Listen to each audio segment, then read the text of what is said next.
तर ओबीसींच्या मागण्यांसंदर्भात बैठक संपन्न झाली। मंत्री अतुल सावेंच्या अध्यक्षतेखाली ही बैठक संपन्न झाली।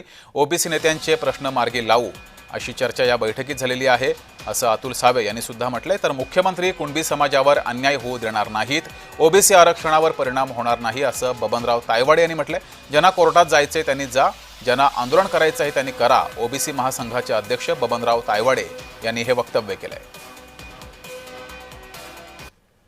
आम्हाला नक्कीच खात्री आहे की राज्याचे मुख्यमंत्री देवेंद्र फडणवीस साहेबांनी जो शब्द ओबीसी समाजाच्या मंडळीला दिला होता तो नक्कीच त्यांनी आज पूर्णपणे त्यांचं आरक्षण सुरक्षित ठेवून हे काम केलेलं आहे। पण जे जी.आर.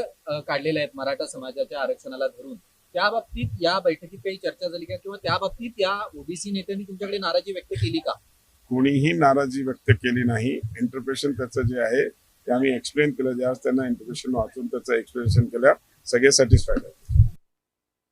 ज्यांना कोर्टात जायचं आहे त्यांनी कोर्टात जावं, ज्यांना आंदोलन करायचे त्यांनी आंदोलन करावे।